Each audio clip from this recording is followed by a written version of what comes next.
17절에서 20절입니다. 마태복음 5장 17절에서 20절까지 우리 한 절씩 교독하겠습니다. 내가 율법이나 선지자를 폐하러 온 줄로 생각하지 말라. 폐하러 온 것이 아니요 완전하게 하려 함이라. 진실로 너희에게 이르노니 천지가 없어지기 전에는 율법의 1.1획도 결코 없어지지 아니하고 다 이루리라. 그러므로 누구든지 이 계명 중에 지극히 작은 것 하나라도 버리고 또 그같이 사람을 가르치는 자는 천국에서 지극히 작다 일컬음을 받을 것이요 누구든지 이를 행하며 가르치는 자는 천국에서 크다 일컬음을 받으리라. 내가 너희에게 이르노니 너희 의가 서기관과 바리새인과 보다 낫지 못하면 결코 천국에 들어가지 못하리라. 아멘. 오늘 마태복음 강의 7번째 시간입니다. 천국 시민의 새로운 삶, 이런 주제로 하나님의 말씀을 선포하겠습니다. 오늘 말씀을 듣다 보면 여러분의 아주 심령에서 갈등이 일어날 수도 있습니다. 내가 지금까지 신앙생활한 이 모습이 과연 이게 제대로 된 모습인가? 그러면서 막 어떤 때는 힘들어할 수도 있어요. 그렇지만 그것은 정상적인 과정이라 할 수 있습니다. 오늘 그걸 통해서 정말 주님이 요구하는 그 삶을 다시 한번 점검하고, 지금 내가 그동안 종교적으로 살아왔던 그 모습이 아니고 이제 주님이 바라시는 천국 시민으로서 합당한 삶, 그런 새로운 삶을 나는 살아야 되겠구나. 그동안 이것을 잘 살아온 사람은 참 행복한 삶이었고 그동안 그러지 못했다 할지라도 지금부터 다시 우리의 신앙의 본질을 되찾고, 세상이 지금 너무나 혼탁하고 변질되고 교회가 제 기능을 잃어가는 이때에 천국 시민으로서 내가 당당하게 그 모습으로 살아야 되겠구나 하는 그 결단의 시간이 되면 참으로 좋을 것입니다. 산상수훈을 이렇게 많은 각도에서 보지만 산상수훈의 주제는 구원론이 핵심입니다. 여러분이 알고 있는 그 구원론을 다시 한번 이 산상수훈을 통해서 다시 재정립해야 될 필요가 있죠.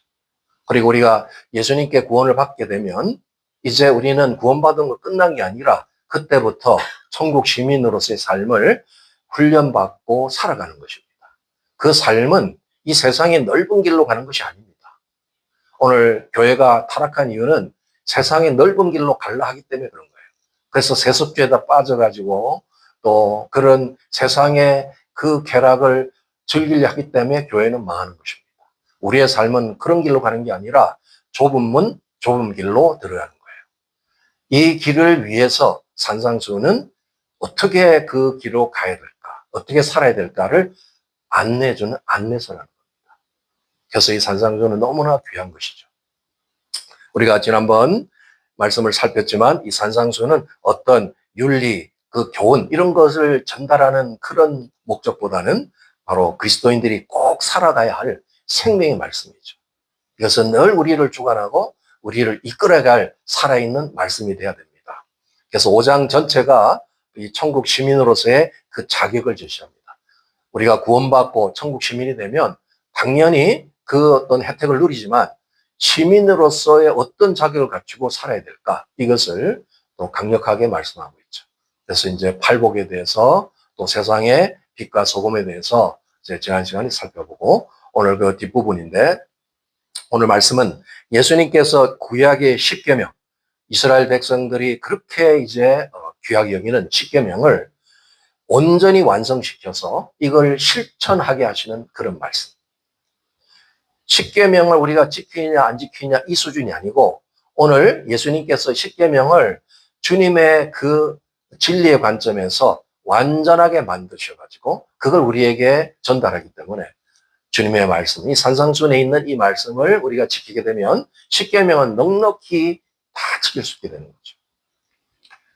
이 본문에 이제 율법이라는 말이 계속 등장합니다. 율법은 토라라고도 하는데, 이 토라는 모세오경을 가르칠 수도 있고 때로는 구약성경 전체를 토라라고, 율법이라고 할 수도 있습니다. 그 예수님께서는 그 십계명을 중심으로 한 이 율법, 이것을 완벽하게 완성하시고 이 땅에 오신 것입니다. 그래서 구약의 율법을 온전하게 더 강화시켰다는 거예요.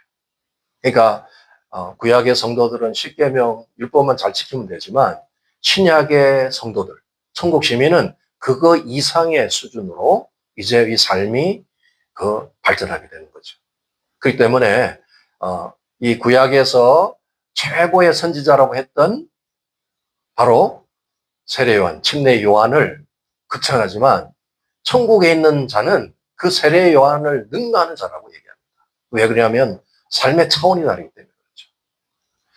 왜냐하면 이 천국 시민으로서 그 귀한 이 본문의 말씀을 이제 우리가 성취하고 그걸 살아간다면 놀라운 그 어떤 역사를 이루게 되는 거죠. 오늘 그래서 20절의 본문에 보면 너희들의 의가 바리새인과 서기관의 의보다 더 낫지 못하면 결코 천국에 들어가지 못한다. 많은 사람들이 이 말씀이 굉장히 부담스러울 거예요. 왜냐하면 바리새인은 그 당대의 유대교인들에게 굉장히 칭찬받는 존경하는 인물이기 때문에 그들의 삶을 따라하기 쉽지 않습니다. 서기관도 존경받았죠. 그러나 한마디로 말하면 이 바리새인들은 인본주의자들, 서기관은 율법주의자들. 그 율법 세계 안에서는 어느 정도 인정을 받았지만 이들이 추구한 그 신앙의 삶이라는 것은 죄 조항을 열심히 연구해가지고 죄 조항에만 거스리지 않으면 다 그건 합격이 돼요. 그래서 그들의 의의 관점이 뭐냐? 의인으로 인정받는 것은 죄를 저지르지 않고 죄 조항에서 피할 수만 있다면 그게 바리새인과 서기관의 의라는 겁니다. 그러나 예수님이 제시하는 그 의, 우리 그리스도인이 가져야 될 우리의 의는 어떤 것이냐? 예수님은 그 마음의 동기서 깊은 내면의 동기 또 삶의 과정, 결과 모두를 포함해서 그걸 전부 포괄해가지고 죄를 엄격하게 규정하고 있습니다. 오늘날 이 구원파 믿음에 영향받아가지고 예수 믿고 그냥 지 마음대로 살고 죄를 그냥 즐기고 있는 이런 이상한 사람들이 있습니다. 전혀 신앙의 지금 관점을 잘못 알고 있는 거죠. 그거는 예수님과 전혀 상관없는 존재들입니다. 그게 아니에요. 예수님을 만나고 나면 우리가 죄인에서 구원받았잖아요. 죄를 철저히 거역하고 죄로부터 이제 우리는 구원받는 삶을 사는 게 당연한 것입니다. 그래서 예수님은 그 죄의 관념을 구약 율법의 수준에서보다 더 높은 차원으로 완성하고 우리에게 제시합니다. 그래서 어떤 분들은 이 마태복음 5장부터 7장까지 읽지를 못해요. 어떤 사람은 막 읽다가 부르르 떨고 너무 막 충격적이었어. 그래서 목회자들도 자신이 없어서 이 산상수훈 설교를 잘 안 합니다. 너무 높은 차원이니까. 그러나 주님은 우리를 불렀을 때 그런 하급 기독교인으로 부른 게 아닙니다. 천상의 수준. 결국 우리는 예수님과 같은 높은 수준의 삶의 질을 가진 그런 사람을 불러냈다는 거죠. 그러니까 오늘 말씀을 들으면서 내가 그동안 못 살았다 할지라도 그것을 가지고 막 낙담할 것이 아니고 지금부터라도 주님이 주시는 방법으로 해서 바리새인과 서기관보다 나은 의를 가지고 천국에 다 들어가실 예수님을 축복합니다. 네. 오늘 구약은 사실 결과만 봅니다. 나타난 결과. 그걸 중요시해요. 그러나 예수님은 숨은 동기까지 보는 거예요. 그러니까 그 차원이 너무 다르죠. 그래서 예수님 오늘 6가지 가르침을 구체적으로 제시하는데 예수님이 가르치는 그 문법의 방법이 있습니다. 항상 이렇게 표현할 때 옛사람에게 너희들은 이러이런 말을 들었으나 이렇게 얘기하고 그러나 나는 너에게 이렇게 이르노니 이게 이제 소위 문장 방법의 반어법이라는 거예요. 굉장히 강조할 때 너희들이 지금까지 이런 수준이었지만 나는 이것을 재해석한다. 이렇게 삶을 살아야 된다는 걸 얘기합니다. 그 6가지를 한번 살피면서 우리의 삶을 한번 적용해보는 그런 시간이 되기 바랍니다. 첫 번째, 이 계명을 말씀하는데 10계명 중에 6계명, 살인하지 말라는 걸 얘기해요. 근데 예수님께서는 살인하지 말라는 차원을 넘어갑니다. 자, 5장 22절에 말씀하시죠. 같이 읽겠습니다. 시작. 나는 너에게 이르노니 형제에게 노하는 자마다 심판을 받게 되고 형제를 대하여 나가라 하는 자는 공회에 잡혀가게 되고 미련한 놈이라 하는 자는 지옥불에 들어가게 되리라. 저와 여러분이 오늘 이 조항에 안 걸리기 바랍니다. 그동안 그런 삶에 걸려 있다면 오늘 통절하게 회개하고 이 심판을 벗어나야 될 거예요. 구약의 성도는 살인만 하지 않으면 됩니다. 속에서 어떤 지금 감정이 있든 그 숨기고 살인만 안 하면 의인이 되지만 예수님은 그렇지 않습니다. 너희 마음속에 노하는 거 분노하지 말라는 거예요. 분노하는 것이 살인이라고 말합니다. 여러분이 살아오면서 또 예수님 만나고 나서 그 마음 심령에 여러 사건들이 있었을 거예요.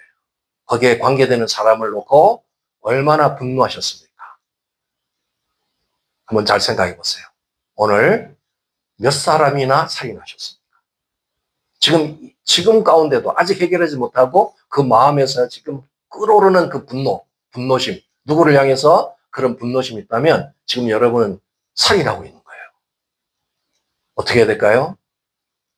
그 살인의 마음 가지고 천국에 못 갑니다. 그러니까 빨리 주의 말씀을 가지고 회개하고 그 문제를 주의 앞에 올려드리고 거기서 해방돼야 돼요. 오늘 구체적으로 22절에서는 이제 분노하지 말라는 이 감정을 얘기할 때 이 분노라는 말이 사실상 그 뒤로 한번 넘겨보면 아마 정의를 해놓았을 텐데, 예, 분노하다는 오르기조라는 단어가 근거 없이 어떤 정확한 이유 없이 계속해서 악에 찬 지속적인 감정, 이걸 막 참지 못하는 어떤 분노심, 물론 자기가 감정을 상했기 때문에 오는 거죠. 근데 이게 끊임없이 올라오는, 이게 분노라는 거예요. 이런 분노심을 갖게 되면 그게 바로 그 대상자를 죽이는 살인심이 됩니다. 그래서 살인이라는 것은 결과지만 남을 미워하는 그 마음이 살인의 동기가 되는 거야. 어떤 사람도 멀쩡한데 살인하는 사람 없습니다. 미워하다가 결국은 살인을 저지르죠. 그러니까 우리 주님은 그 동기까지 보시고 너는 살인했다고 얘기하는 거예요. 높은 기준입니다. 형제를 나가라 했다 했을 때 나가라는 욕인데, 이건 아람어 욕인데 돌대가리, 바보 이런 소리예요. 여러분이 무심코 이런 욕을 하시면 안 됩니다. 형제에 대해서 욕을 막 하잖아요. 크리스천인데도 욕을 잘하는 사람들이 있습니다. 그 욕을 하면 굉장히 위험한 거예요. 왜냐하면 이런 죄악에 들어가기 때문에. 공에 선다는 것은 바로 하나님의 심판을 받게 된다. 나는 그냥 무심코 세상에 욕을 너무 많이 하는데, 나 욕 한번 했는데 심판받는다는 겁니다. 네, 그런 욕을 했다면 어떻게 해야 돼요? 빨리 회개하도록 해야죠. 네. 주님이 우리를 긍휼히 여겨서 구약의 성도들에게는 정말 이렇게 혜택을 주지 않는 이런 자백의 은혜를 베풀었어요. 자백하고 회개하면 죄를 용서해 줍니다. 그래서 우리는 빨리 그런 걸 성령께서 조명해 줄 때마다 빨리 돌이켜야 되는 거예요. 또 여기 보면 이 모래란 이런 단어로 쓰고 있는데, 이 미련한 놈이라 이런 단어는 이제 좀 종교적인 욕설이에요. 남을 비난하고, 요즘에 보면 자기하고 뭐가 잘 안 맞으면 이단도 아닌데, 어떤 데는 자기가 이단인데 상대 형제 자매를 이단이라고 그러고 이단 시비 걸고 별 이상한 짓들을 많이 하죠. 이런 죄악에 걸리면 큰일 나는 거예요. 그러니까 함부로 여러분이 다른 사람을 정죄 판단하고 또 자기하고 신앙 노선이 안 맞다고 막 이렇게 해서 욕을 하거나 인격을 모독해서는 안 됩니다. 이 죄악은 뭐라고 말씀했냐? 미련한 놈이라 하면 지옥불에 들어간다는 거야. 여러분, 지옥불엔 절대로 가지 마세요. 이 게헨나라는 것은 최후의 심판 장소입니다. 거기는 마귀와 그 아류들, 불신 영혼들이 들어가서 고통당하는 장소인데, 거기에 들어간다는 것은 다시 말해서 구원받지 못한다는 거예요.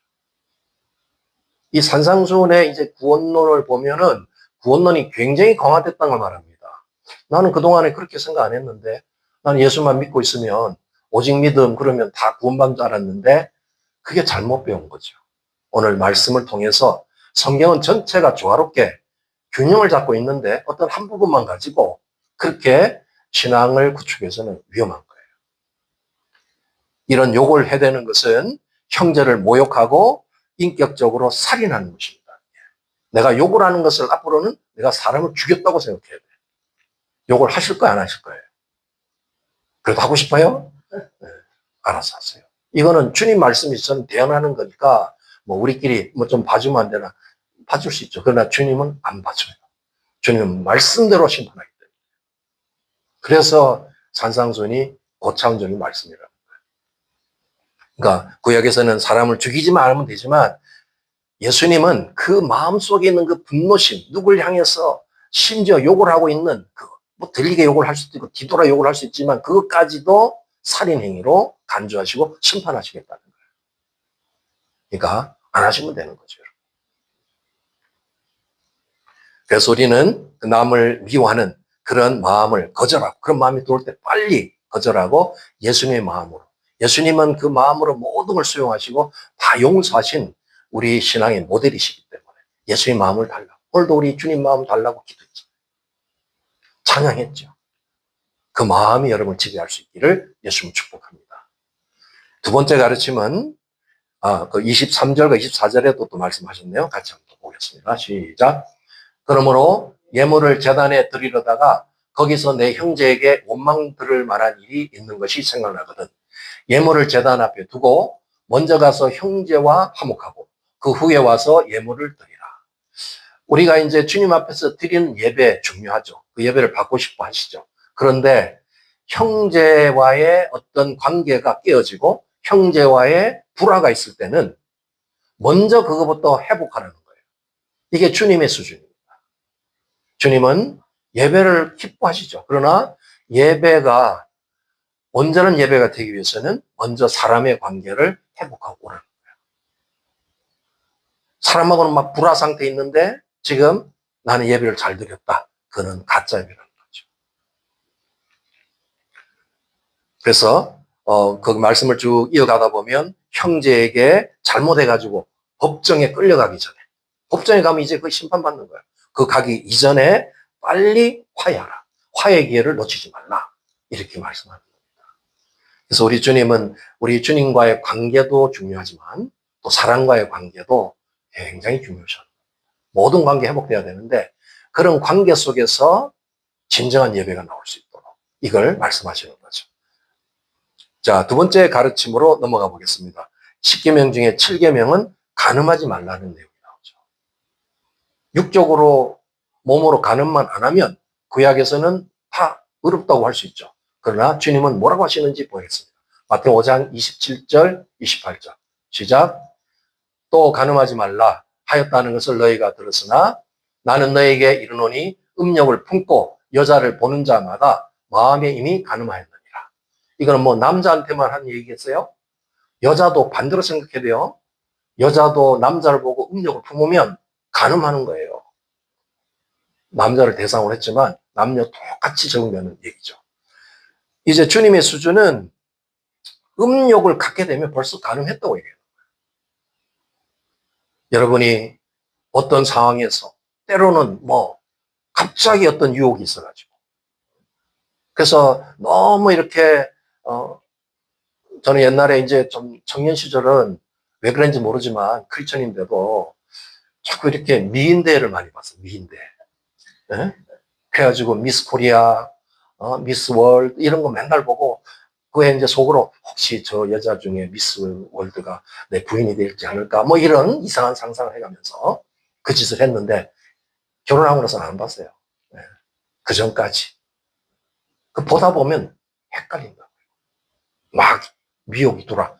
음욕이 왜 안 생기겠어요? 회개해야 돼. 그런 거 보면 회개 더 많이 해야 돼. 그러니까 안 보는 게 차라리 나아요. 이 말씀이 적용된다. 결국 음란의 그 동기를 회개하는 거예요.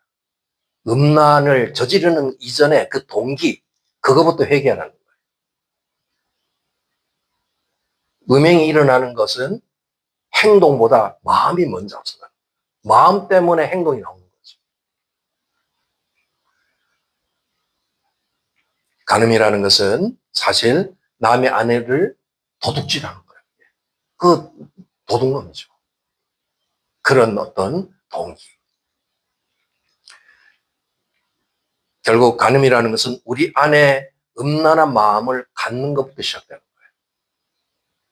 그래서 우리의 이제 이 몸의 구조를 보면 우리 눈이 사실은 마음을 지배해요. 자꾸 눈이 바깥을 관찰하잖아요. 자꾸 보면 어떤 탐욕이 생기고 눈이 가는 곳에 마음이 가요. 그 마음이 가면 행동이 이루어져요. 그런 순서이기 때문에 눈부터 잘 관리해야 돼요. 눈 쓸데없는 거 보고 헷갈리는 거 보고 음란한 거 보면 틀림없이 그 안에 음욕이 생기죠. 그러면 간음짓을 하는 거예요. 수 없는 사람들이 지금 이런 죄에 걸려 있는 거죠. 29절을 한번 먼저 보겠습니다. 29절 없나? 예, 제가 읽어드릴게요. 29절. 만일 내 오른눈이 너로 실족하게 하거든 빼어내버리라. 내 백처 중에 하나가 없어지고 온몸이 지옥에 던져지지 않는 것이 유익하며. 예수님께서 몸에 여러 가지 얘기를 하면서 범죄를 할 때 이제 눈이 구체적으로 범죄하면, 오른눈이 범죄하면, 실족하게 하면 그 눈을 빼버리라는 거예요. 눈을 빼고 나머지 몸으로 천국 가는 게 낫지, 몸 달고 눈이 가지고 지옥 가는 거 그것보다 훨씬 나은 거 아니냐, 이렇게 얘기하는 거예요. 그래서 우리 초대교회 한국에도 많은 제 간증들이 있는데, 제가 이렇게 기억나는 간증은 정말 순수하고 착한 청년, 신앙으로 정말 이렇게 충만한 어떤 청년이 하나 이렇게 길을 걸어가는데 앞에 아름다운 여자를 만나게 된 거예요. 그냥 본 거야. 순간에 그냥 헷갈려가지고 음욕이 생긴 거예요. 그래서 멍하니 쳐다보고 있다가 정신 차리고 이제 집에 가서 앉았는데, 그동안 이분이 말씀을 많이 읽었으니까 오늘 마태복음 말씀이 딱 떠오른 거예요. 이 오른눈이 범죄하면 눈을 내가 빼어버리라. 어떻게 했을 것 같아요? 너무 순수하니까 그냥 주변에 송곳을 들어가지고 눈을 팍 찔러가지고 평생 애꾸눈으로 살았어요. 우리가 볼 때 참 성경을 좀 무지하게 봤구나 이렇게 생각할 수 있죠. 예수님의 말씀들 중에 이걸 문자 그대로 적용한다면 아마 남자 그리스도인들 대부분은 다 맹인이 됐을 거예요. 다 눈을 다 빼야 돼. 그렇죠? 근데 이것은 사실 예수님이 죄의 이 심각성을 강조하기 위한 그런 하나님의 방법이죠. 그래서 그런 문장이 과장법을 쓰고 있는데, 그 적용할 때 죄를 철저하게 대적해야 된다, 죄와 싸워 이겨야 된다는 걸 강조하는 거죠. 눈을 빼면 된다, 그게 아니에요. 그래서 적용은 좀 잘못했지만 그 순수한 그 마음은 우리가 인정해 줘야죠. 그래서 이 눈 관리를 잘 하세요. 여러분도 눈이 좀, 여러분이 예민한 사람들 특별히 쓸데없는 거 보지 말고, 길을 갈 때도 주변을 두리번거리지 말고, 자꾸 두리번거리면 유혹이 들어온다니까. 그냥 목적지를 향해서 정면을 보고 열심히 가세요. 그러면 죄를 안 지어요. 저도 이렇게 젊을 때 얼마나 제가 젊음이 충만했겠어. 그래서 자꾸 눈이 이게 유혹이 돼가지고, 제가 이제 생물학 공부를 하면서 어떻게 눈이 좋은 사람이 맨날 현명 들어보니까 눈이 나빠졌어요. 그러면 시력이 뭐 마이너스가 나오게 됐어. 그래서 그냥 안경을 안 쓰고 다녔는데, 그 이유는 흐릿하게 봤어. 이게 지금 할머니인지 처녀인지 눈에 안 보이게 이래가지고 내 신앙을 고수하고 다녔다니까, 제가.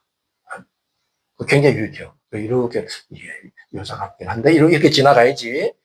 눈이 밝으면 미혹받습니다. 워낙 화려하게 꾸미고 다니니까. 여자들이 얼마나 화려하게 다녀요. 왜 그런지 모르겠어. 막 그냥 작품을 만들고 다니니까 그 남자들이 다 헷갈리는 거예요. 그러다 제가 군대 가서 흐릿하게 다니다가 앞에 여군 장교가 오는데, 그때 최고 높은 계급이 대령이었습니다. 대령이 딱 가는데 모르고 흐릿하게 쳐다보고 가다가 헌명한테 걸렸어요. 그 여자분이 나를, 주님의 마음이 나를 궁히 여겨서 좀 그냥 웃고 넘어갔지만 영창 갈 뻔했어. 감옥 들어간다. 격리 안 해가지고. 딱 격리해야 되는데 안 보여요. 그래서 그다음부터는 안경을 끼고 다녔어요. 그러니까 눈 관리 잘 하시라. 눈의 미혹서부터 결국 간음짓으로 들어가는 거예요. 이 세 번째 가르침이 이제 이혼하지 말라는 내용이 나오죠. 32절을 같이 읽겠습니다. 시작. 나는 너희에게 이르노니 누구든지 음행한 이유 없이 아내를 버리면 이는 그로 간음하게 하며 또 누구든지 버림받은 여자에게 장가드는 자도 간음하니라. 이 말씀을 잘 새겨야 됩니다. 주님의 원칙이시기 때문에. 구약에서 이렇게 율법적으로 이혼할 수 있는 사유는 음란죄. 음란을 저지르면은 그걸 이제 이혼증서 써서 이혼할 수 있어요. 합법적인 이혼. 뒤에 넘겨보시면 고린도전서 7장에 보면 또 다른 사유를 하나 더 추가해서 사도 바울이 이 신앙 안에서 사는 부부가 한 사람은 믿고 한 사람은 안 믿고 또 계속해서 한 사람 안 믿으면서 막 저항하면서 이게 계속 갈등이 오는 거예요. 한 사람은 하늘의 얘기를 하는데 한 사람은 땅의 얘기를 하고 얼마나 그 괴롭겠어요. 이런 신앙 문제 있을 때는 갈리겠다면 갈리게 하라고 했어요. 이혼 사유에 하나 들어가야 됐어요. 신앙적으로 하나가 안 될 때 어쩔 수 없다는 거죠. 이런 사유가 있어요. 에스라 10장 이후에 보면 에스라의 그 개혁이 나옵니다. 에스라가 이제 그 포로 세워 안에서 다시 본국에 돌아와서 이스라엘을 회복시키고 정말 이제 영적인 회복을 시키는 과정에서 이방 민족과의 저 자폰을 금지시켰어요. 그 당시 유대 남자들이 유행이 있는데 이방 여자들을 결혼하는 거야. 그거 원래 율법에서는 하지 말라고 하는 것이거든. 왜 이방 여자들과 결혼하면 안 되냐? 그들은 다 우상을 섬기기 때문에 결혼하게 되면 내 여호와 신앙을 잃어버린다는 거예요. 그러니까 거기에 막 수없는 남자들이 이방 여자들한테 영향을 받아가지고 결혼 생활하면서 그렇게 이방 우상을 섬기게 된 거죠. 그래서 이 자폰을 금지시키고 강제 이혼시켰어요. 물론 그 중에서 이제 여호와를 믿겠습니다 해서 개종하는 사람들은 받아들였지만 대부분은 다 내쫓았어요. 그 신앙이라는 게 그런 거죠. 섞이면은 영향받기 때문에. 그리고 여기도 말씀했지만 이런 음란죄로 사유가 돼서 이혼을 당하게 되면 이제 자기 자신을 회개하고 잘 관리해서 그 다음에는 순결하게 살아야 됩니다. 그리고 나서 또 이 순결을 지키면서 다시 결혼하면 안 된다는 거예요. 왜 그러냐? 내가 음란해서 이혼당했는데 또 결혼하면 그 상대방을 음란죄로 엮게 되는 거예요. 그래서 그건 재혼하면 안 되는 거예요. 그런데 오늘 세상이 어떻습니까? 기독교 안에도 수없는 재혼을 하죠. 음란해가지고 그냥 이혼했다가 재혼했다가 또 음란했다 재혼했다. 이거는 완전히 추태죠. 주님은 그렇게 하면 안 된다. 결혼 생활을 철저하게 지키라는 거예요. 내가 한번 실수했지만 나는 이제 깨끗하게 정결하게 주님하고 살아야 된다 말씀하죠. 이제 네 번째 가르침은 맹세하지 말라고 말씀합니다. 5장 34절 읽습니다. 시작. 나는 너에게 이르노니 도무지 맹세하지 말지니 하늘로도 하지 말라. 이는 하나님의 보좌이며 쭉 나옵니다. 그래서 이제 땅으로도 뭐 예루살렘으로도 맹세하지 말라. 예수님께서는 이 사람의 맹세, 인간적인 맹세 이것을 금지시켰어요. 왜 금지시켰나? 맹세가 잘못됐다는 게 아니라 그 당시 유대인들은 거짓 맹세를 너무 많이 했다. 맹세한다 해놓고는 안 지켜. 그런 습관적인 거짓 맹세 하지 말라는 거예요. 지키지도 못할 그 맹세를 왜 하냐는 거죠. 그러나 하나님은 자신을 증언할 때 맹세로 증언할 때가 있어요. 사람들이 하나님의 말씀을 잘 믿지 못하니까 내 이름으로 맹세하면서 얘기할 때도 있고, 예수님도 공개석상에서 재판받을 때 내가 예수 그리스도고 그리스도 하나님의 아들이라는 사실을 맹세로서 얘기한 적이 있죠. 하나님은 말씀하시면 반드시 지키시죠. 맹세하시면 반드시 지키는데 인간은 그렇지 않습니다. 그래서 인간의 맹세라는 것은 사실 지킬 능력도 없고 자기를 그 맹세를 통해서 자꾸 스스로 교만하게 만들고 맹세로 장담하고 일은 이루어지지 않기 때문에 하지 말라는 거예요. 그러나 서원하고는 다릅니다. 여러분이 주님 앞에 서원한 것은 반드시 지켜야 됩니다. 그러나 거짓 맹세, 지키지 못할 맹세는 하지 말라. 또 이어서 말씀하시는데 37절에 보면은 그 뒤에 읽겠습니다. 시작. 오직 너희 말은 옳다 옳다 아니라 아니라 하라. 이에서 지나는 것은 악으로부터 나느니라. 우리의 말이 정확해야 된다는 거야. Yes, no, 옳다, 아니다. 이걸 분명히 하라는 거야. 옳은 것 같기도 하고 아닌 것 같기도 하고 이런 해석지도 있죠. 말이 아주 애매하게 하는 이런 거 하지 마라. 정확하게 내 표현하라는 거야. 미국인들은 좀 그런 게 문화적 있죠. yes, no 정확히 해야 되거든. 우리 한국은 좀 애매하게 얘기를 해요. 그래서 이렇게 뭐 음식을 권할 때 드시겠습니까 하면 미국 사람은 no 그러면 진짜 마음에서 no예요. 근데 우리 한국 사람은 no인데 속으로는 먹고 싶은데 no 이런 거예요. 그게 한 대여섯 번 얘기를 해야 돼. 아, 그래도 드시자. 먹어볼까? 이러면 거야. 이 체면 문화 때문에 그런 거야. 아주 헷갈려. 미국인들이 한국에 와서 헷갈리니까 그거야. 나중에 막 얼마나 뒤에서 욕이 되는지 몰라. 저 싸가지 없는 것들이 말이야. 나한테 이렇게, 노예하고 바로 치워버리고 막 이런다고. 얼마나 속상한지 몰라. 문화를 잘 읽어야 돼. 그래서. 근데 그게 별로 안 좋은 거야. 그 문화는 별로 안 좋은 거야. yes, no, 정확하다. 이제 주님께서 우리에게 이런 맹세와 우리의 언어 이런 걸 정확히 말씀하라는 걸 얘기했죠. 이제 다섯 번째 가르침은 보복하지 말라고 그래요. 5장 39절 읽겠습니다. 시작. 나는 너에게 이르노니 악한 자를 대적하지 말라. 누구든지 내 오른편 뺨을 치거든 왼편도 돌려대며. 구약의 율법은 눈은 눈으로, 이는 이로 갚으라고 해요. 이게 동형보복법이에요. 지금도 여러분이 이스라엘 중동 전쟁 보면 이스라엘 사람들 율법적으로 전쟁합니다. 저기서 갑자기 미사일 때리죠? 한 방 맞으면 그 다음날 바로 공격합니다. 이는 이, 눈은 눈. 그러니까 속은 시원하지 아주 그냥. 확실하지. 보복을 확실하니까. 보복 전쟁이죠. 그러나 주님은 그러지 말라. 그래서 오늘 오른편 뺨을 때리면 왼편을 돌려대고 그 대적하지 마라. 여러분이 이제 뺨을 한번 맞아보셨습니까? 귀하게 사셨어. 뺨 별로 안 맞아봤죠. 저는 그냥 수시로 뺨을 맞았어. 뭐 그렇게 착한 학생이 아니라서 그런지 뭐 학생 때 뭐 선생님한테 뺨 맞는 건 기본이야. 근데 여러분이 이제 딱 전면에서 선생님이 뺨을 딱 때리면 어느 뺨을 맞게 돼요? 딱 때렸어. 맞기는 여러분은 왼편 뺨을 맞습니다. 그럼 여기서 보면 오른편 뺨을 때렸다는 거죠. 어떻게 때렸다는 걸까요? 이렇게 때린 게 아니야. 돌려치기야. 돌려서 이렇게 친 거예요. 사람을 모욕할 때 손등으로 칩니다. 이거는 진짜 인격 모독이에요. 너무너무 기분 나빠. 아프기도 하지만 대부분 다 찢어져. 그러지만 더 기분 나쁜 게 인격 모독시켜요. 그런 상황이 됐는데도 예수님은 보복하지 말고 아직 뺨 하나 있습니다. 이 뺨 이용하세요. 이렇게 하라. 이 수준이에요. 그런 사람들 앞에 세상의 사람들은 감당하지 못하는 거예요.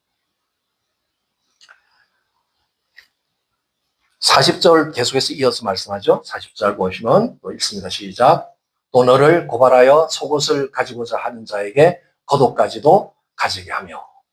여러분 여기 옷의 문화가 나오는데 지금 우리 시대를 생각하면 안 됩니다. 우리는 뭐 팬티도 많고 속옷 뭐 네임 많잖아요. 저 당시에는 속옷이 별로 없어. 속옷을 입고 다닌다면 부자해. 그래서 뭐 어떤 일인지 모르는데 고발했는데 그 속옷 달라고 한다는 게 지금 뭐 냄새나는 그 속옷 줘버리지 이런 개념이 아니에요. 나한테 재산을 요구하는 거야. 나의 재산을 요구할 때 겉옷까지도 가지게 하라. 이 겉옷은 사실 율법에서는 겉옷을 남에게 줄 수 없게 돼 있어요. 왜냐하면 겉옷은 낮에는 옷이지만 밤에는 이불이에요. 그 가난한 시절에 그 이불 뺏어가면 다 얼어 죽기 때문에 전당 잡히더라도 해 넘어가기 전에 다 돌려줘야 돼요. 그게 율법 조항이야. 근데 여기에 주님은 이런 상황을 알면서도 요구하는 자에게 속옷보다 더 가치 있는 겉옷까지도 줘버려요. 그래서 우리에게 요구하는 사람, 어떤 때는 악심을 품고 우리 거를 뺏으려는 사람들 있죠. 그 요구하는 자에게 재산상의 손해를 보더라도 주라. 그러니까 LA도 뭐 강도들도 많고 도둑도 많고 그러는데 어떤 상황이 딱 돼서 여러분이 호신술을 배우고 그 강도를 이길 수 있는 힘이 있다 할지라도 야, 돈 내놔 그러면 주라는 거야. 그거 안 뺏기려고 막 그냥 싸우다가 총 맞아 죽고 이런 일이 벌어지잖아. 근데 주님의 관점은 궁일이 여기 줘버리라. 그 보복심을 없애면 가능하다는 거죠. 41절에도 계속 말씀하십니다. 같이 보겠습니다. 시작. 또 누구든지 너로 억지로 오리를 가게 하거든 그 사람과 심리를 동행하고. 이게 당시 로마 제국이 세계를 제패했을 때 어디를 이제 통치하고 군인들이 가게 되면 이런 많은 일들, 무거운 짐들을 들고 가야 되는데 그 당시에 일꾼 데리고 다닐 수 없잖아요. 그래서 강제 노역법을 만들어 놨어요. 그 지역에 가서 아무나 붙들어 가지고 일을 시킬 수가 있어요. 그런데 그게 오리야.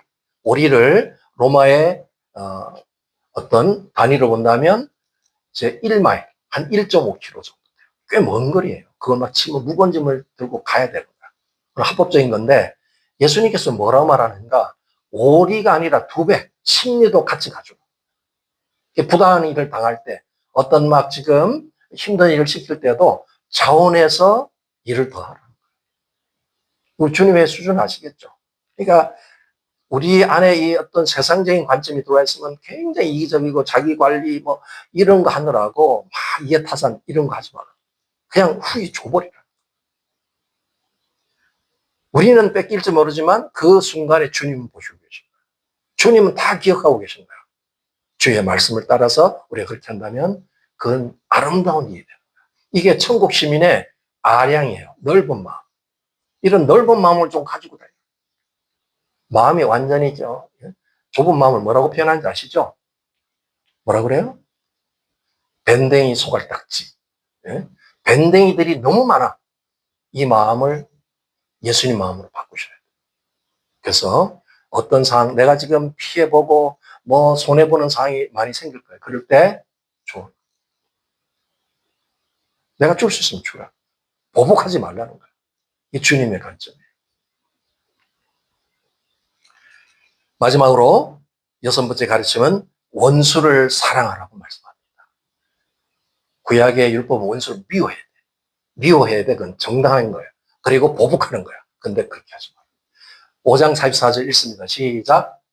나는 너에게 이르노니 너희 원수를 사랑하며 너희를 핍박하는 자를 위하여 기도하라. 예수님의 수준은 원수를 미워하는 게 아니라 원수를 사랑하고 그걸 뛰어넘어서 그들을 품고 기도하는 수준까지. 이걸 원하는 거예요.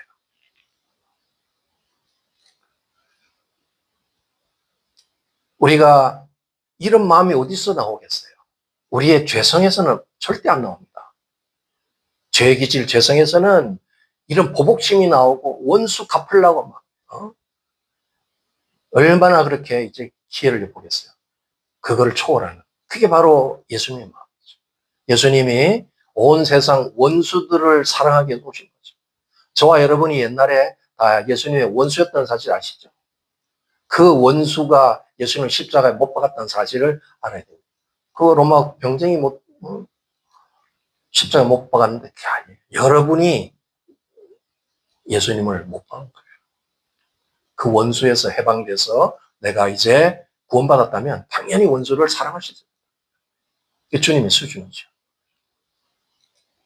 결국은 그리스도를 내가 바라보고 주님을 묵상하다 보면 그 마음이 임하는 거예요. 그래서 그 마음을 알 수 있는 거예요. 처음에는 갈등도 있을 수 있죠. 그래서 그 마음을 내가 계속 묵상하고 주님을 바라보고 묵상해야 되는 거예요.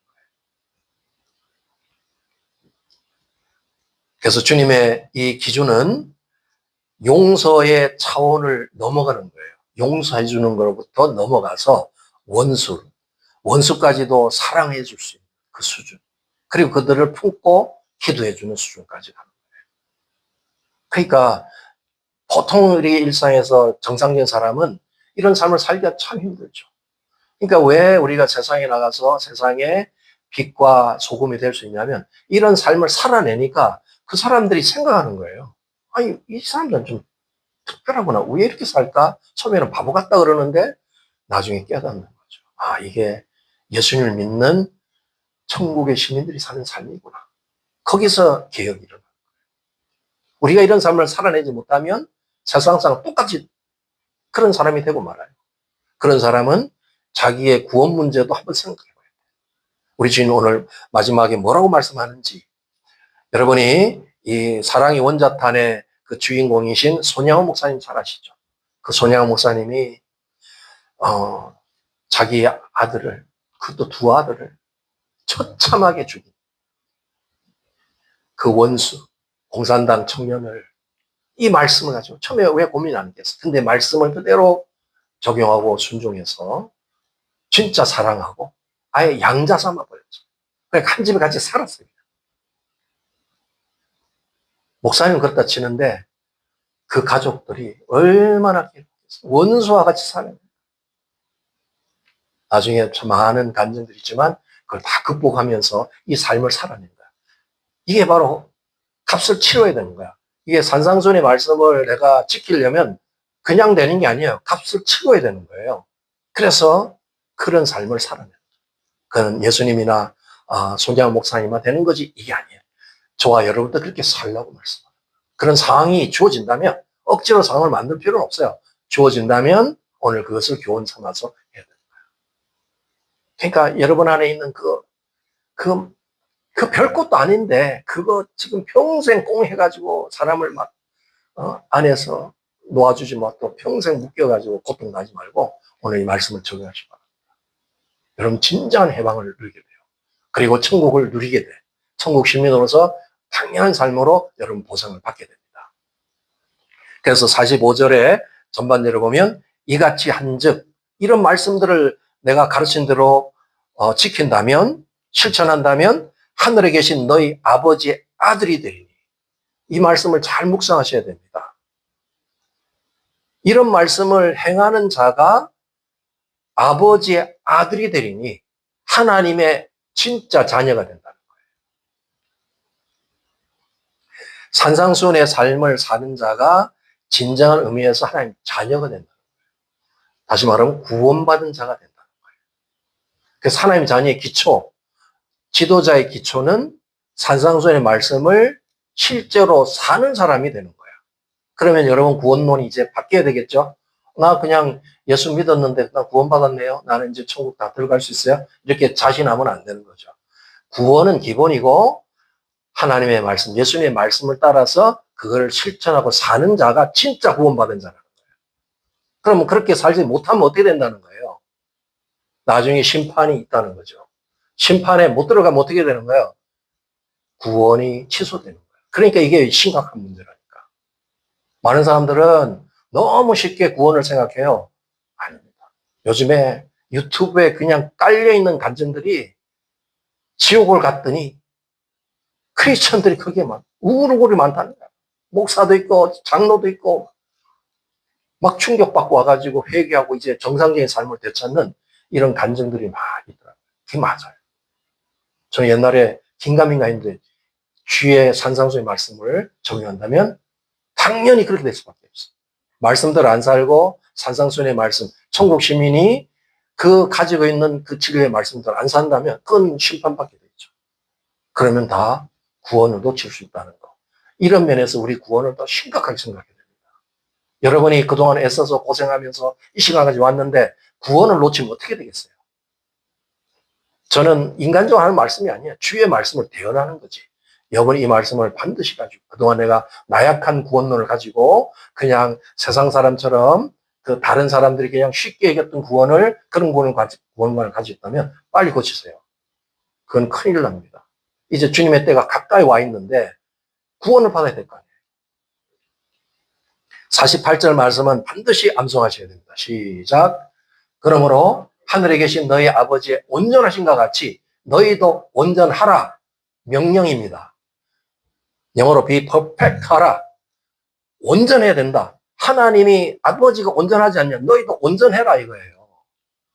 우리는 인간이니까 좀 대충 살면 안 돼? 안 된다는 거예요. 하나님 구원받은 사람은 천국 시민으로서의 자격을 갖춘 사람이면 아버지처럼 온전해야 된다 이거예요. 이 온전한 말은 이제 헬라어로 텔레오스, 성숙해야 된다. 신앙이 언제까지 이렇게 나약하지 말고 성숙한 수준까지 가야 된다. 히브리어는 탐밈이라고 하는데 이것은 하나님께 내가 전적으로 헌신할 수 있는 그런 어려운 상태까지 성장해야 된다 이런 말이에요. 하나님이 우리에게 완전을 요구하시고 온전함을 요구하는 것은 하나님 자신이 온전하시고 또 그 모델이 되시는 예수님이 이 땅에서 그렇게 사셨기 때문에 그래요. 예수님의 발자취를 따라가는 우리 그리스도인은 그 삶을 살 수가 있는 거예요. 하나님이 온전하시고 완전하시니까 피조물, 사람도 완전할 수가 있는 거예요. 그 근거예요. 그래서 우리가 그럼 어떻게 해야 되냐? 이제 심각한 자기를 한번 돌아봐야 되겠죠? 어떻게 이 완전의 기준까지 갈 수 있을까? 내가 완전하게 할 수 있는 방법은 주님이 두 가지 비결을 주셨어요. 첫째는 하나님의 말씀, 진리의 말씀. 두 번째는 우리와 같이 살아서 나의 변호사가 되어 있는 성령. 그분의 말씀과 그분의 성령님을 따라가면 온전해질 수가 있어요. 여러분, 그래서 끊임없이 지금 내 안에서 싸우고 있는데 성령의 소욕을 쫓아갈 거냐, 내 소욕을 쫓아갈 거냐, 육신의 소욕을 쫓아갈 거냐, 이걸 싸우고 있는 거예요. 내가 내 소욕을 포기하고 주님의 말씀과 성령님의 소욕을 쫓아서 성령 인도를 받으면 나도 온전하게 될 수 있다. 믿습니까? 그렇게 되길 바랍니다. 그러니까 내가 그동안에 너무 내가 사는 게 형편에 살았나, 이게 오늘 다 여러분이 자기 점검이 돼야 돼. 저를 포함해서 그래야 되는 거야. 그 수준이 높은 거예요. 그렇게 살아야 되는 거야. 근데 내 주변에 보니까 사람들 그렇게 안 살는데 그 사람들 놔두고, 그 사람들 구원 문제 심각한 사람들이에요. 그러니까 놔두고 나는 주님 안에서 원하는 수준까지 가고 하나님의 자녀로서, 천국 시민으로서 또 그 영광을 누려야 될 거 아니에요. 그래서 말하는 거죠. 여기서 우리가 조심해야 될 거는 우리가 세우는 완벽주의에 빠지면 안 됩니다. 완벽주의에 있는 사람이 많아요. 완벽주의는 자기 의야. 내가 내 기준으로 만들어 놓고 그걸 성취하는 거야. 결과는 좋은 것 같은데 하나님의 기준을 버려요. 하나님의 기준을 대적하기 때문에 하나님 앞에 악한 자가 돼요. 완벽주의자들은 어찌 보면은 전혀 다른 신앙생활 할 수가 있어요. 자기 기분으로 사는 이런 거 하면 안 돼요. 완벽주의를 포기하고 주님의 마음을 품고 주님 앞에 말씀을 나가는 그런 저와 여러분 되시길 예수님을 축복합니다. 오늘 말씀을 돌아보시면서 에베소 4장 13절 말씀, 우리가 작년에 약속을 붙들었는데 이 말씀이 다시 한번 또 우리가 주장해야 될 말씀이에요. 이걸 또 새겨야 돼요. 마지막 읽고 말씀 마치겠습니다. 시작. 우리가 다 하나님의 아들을 믿는 것과 아는 일에 하나가 되어 온전한 사람을 이루어 그리스도의 장성한 분량이 충만한 데까지 이르리.